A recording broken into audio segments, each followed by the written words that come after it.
Hello, everyone. I'd like to share with you something that the Lord has had on my heart for a while. And if you'll turn to Mark 14, verse 26 through 42, I'm going to read that first and then I will get into it. And when they had sung a hymn, they went out to the Mount of Olives. Then Jesus said to them, "All of you will be made to stumble because of me this night, for it is written, I will strike the shepherd, and the sheep will be scattered. But after I have been raised, I will go before you to Galilee." Peter said to him, "Even if all are made to stumble, yet I will not be." Jesus said to him, "Assuredly, I say to you that today, even this night, before the rooster crows twice, you will deny me 3 times. But he spoke more vehemently, "If I have to die with you, I will not deny you." And they all said likewise. Then they came to a place which was named Gethsemane, and he said to his disciples, "Sit here while I pray." And he took Peter, James, and John with him, and he began to be troubled and deeply distressed. Then he said to them, "My soul is exceedingly sorrowful, even to death. Stay here and watch." He went a little farther and fell on the ground and prayed that if it were possible, the hour might pass from him. And he said, "Abba, Father, all things are possible for you. Take this cup away from me. Nevertheless, not what I will, but what you will." Then he came and found them sleeping and said to Peter, "Simon, are you sleeping? Could you not watch 1 hour? Watch and pray, lest you enter into temptation. The spirit indeed is willing, but the flesh is weak." Again he went away and prayed and spoke the same words. And when he returned, he found them asleep again, for their eyes were heavy, and they did not know what to answer him. Then he came the 3rd time and said to them, "Are you still sleeping and resting? It is enough. The hour has come. Behold, the Son of Man is being betrayed into the hands of sinners. Rise, let us be going. See, my betrayer is at hand." So I was reading about Jesus going into the garden and his prayer and things like that, that had to do with him praying. Then I realized, I did a little bit of pre-study before that. And, earlier in the chapter, it's talking about them celebrating the Passover. Jesus revealed at the Passover dinner that he was going to be betrayed. He served them communion, and they all sang a hymn. And then they took their walk to the garden.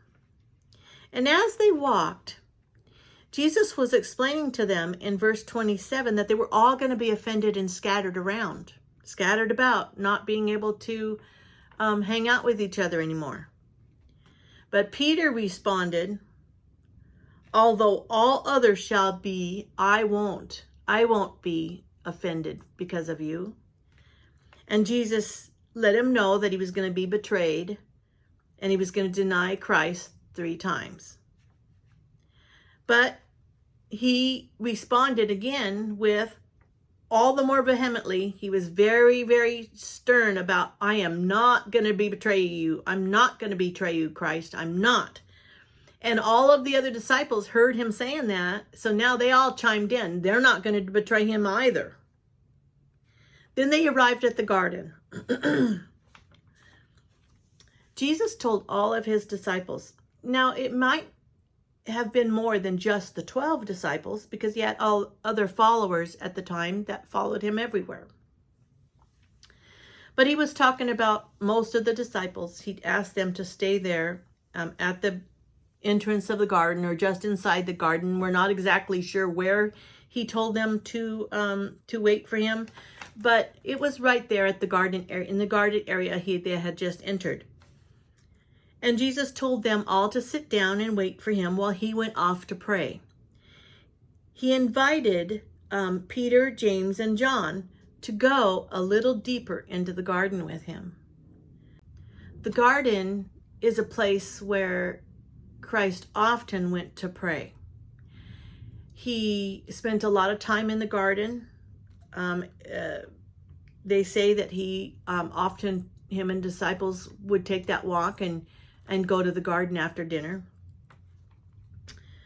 I find it interesting that he chose Peter, James, and John to go into the garden a little bit deeper with him. So in chapter 14, verse 33, and he took Peter, James, and John with him, and he began to be troubled and deeply distressed.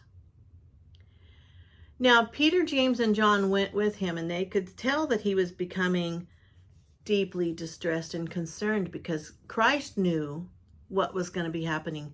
But the disciples themselves didn't really understand yet the ramifications of what was going to be happening. And so he took them a little deeper into the garden. In verse 35, he went a little farther and fell on the ground and prayed that if it were possible, that hour might pass from him. And then he prayed to the Lord, for the Lord to take away the cup if it were possible. Then he came back to Peter, James, and John and found them asleep. Now, he took them into the garden, a little deeper into the garden.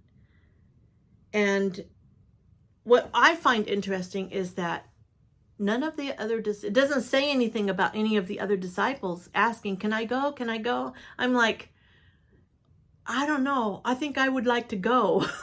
I would like to go. Can't I go? I want to go into the garden with you. But none of them asked, it doesn't say that any of them asked to go a little farther, and he confirmed that they needed to stay or whatever.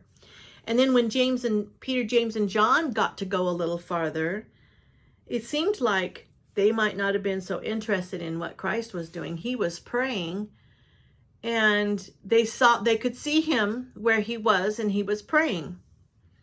And then he told, when he came back that first time and they had fallen asleep, he told them to stay and watch and while I pray. And I'm going to pray 1 hour. Stay and watch for an hour while I pray. So here they are, they're awake now, because Christ came back and talked to them. And